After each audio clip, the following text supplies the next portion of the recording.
Bonjour à tous, très heureuse de vous retrouver. Alors j'espère que vous n'avez pas trop mentalisé hier, que vous avez bien dormi. Aujourd'hui, nous allons parler d'un corps qui n'est pas vraiment un corps inférieur, mais plutôt un corps parasite.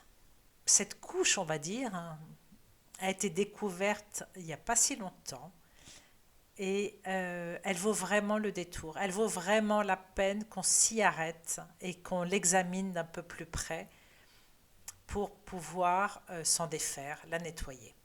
Alors, je vous invite à prendre, comme toujours, une grande inspiration iodée. On se remplit les poumons et on se retrouve tout de suite après ceci.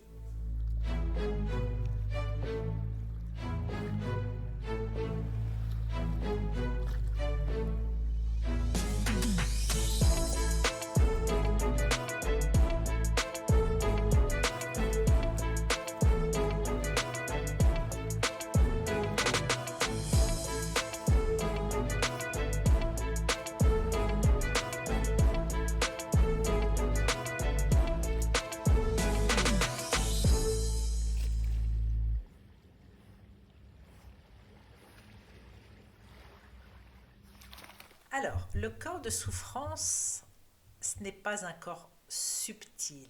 Même, enfin, c'est un corps subtil, mais comme je disais à l'instant, c'est un corps parasite. C'est un état d'être, voilà. C'est plutôt un état d'être qui peut englober tous nos corps inférieurs, car il peut se positionner sur n'importe lequel. Le travail pour le traiter sera différent selon le corps, mais pour schématiser, il faut remonter à l'origine de la blessure afin de la mettre en lumière, c'est-à-dire en prendre conscience et la nettoyer. Et nous avons le plein pouvoir pour ça. C'est ce qu'on appelle transmuter une blessure.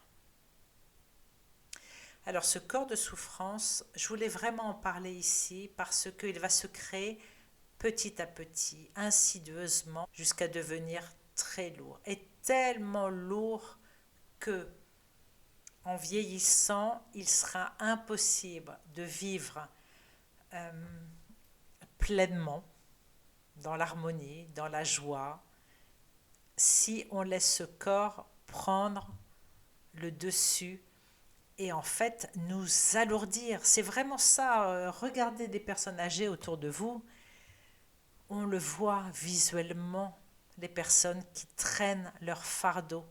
Elles ont un corps physique, même ça a tellement alourdi leurs épaules qu'elles se traînent, qu'elles sont toutes tordues, toutes pleines de souffrance. Ça se voit sur le visage, ça se voit partout autour d'elles. Ça prend une place prépondérante et très préoccupante chez beaucoup d'êtres humains. Donc imaginez-vous un peu, c'est comme une couche de tartre, de saleté qui s'accumule peu à peu sur nos corps jusqu'à devenir dense, lourde et très difficile à nettoyer. Plus on attend, plus ce corps est difficile à nettoyer.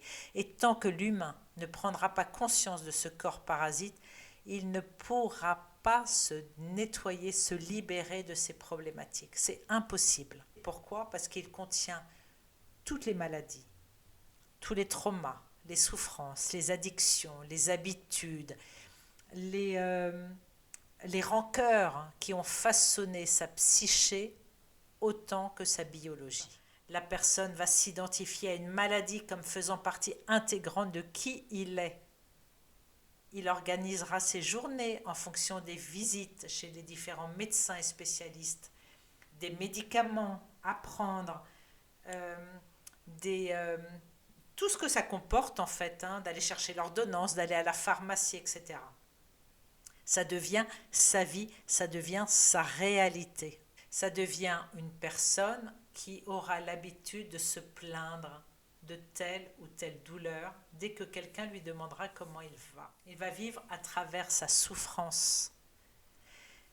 Et surtout, sa souffrance va émaner d'elle et ça devient naturel, comme une fatalité auquel il ne peut pas échapper. Vous avez dû certainement croiser ou être ou vous reconnaître dans ce schéma-là. C'est visible lorsque ce corps de souffrance a envahi le corps physique. S'il est plutôt sur le corps mental, c'est plutôt la folie, les tics, les tocs qui rythmeront la vie des personnes, les addictions. Si c'est plutôt sur le corps émotionnel, ce sera de l'hypersensibilité, une peur excessive, une colère grandissante. Ça peut être la peur des chiens, par exemple, avec des personnes qui vivent avec comme quelque chose de naturel. Est-ce que réellement c'est naturel d'avoir peur, des peurs, des phobies? Ces personnes sont enfermées dans la croyance que tout est normal, inné, fatal. Alors, on peut observer une connexion directe avec le fameux triangle de Karpman, car ils s'identifient au rôle qu'ils ont choisi de façon consciente ou non. Ces personnes ne savent pas vivre autrement. C'est un schéma qu'ils reproduisent encore et encore sans savoir qu'il existe une porte de sortie, une autre possibilité.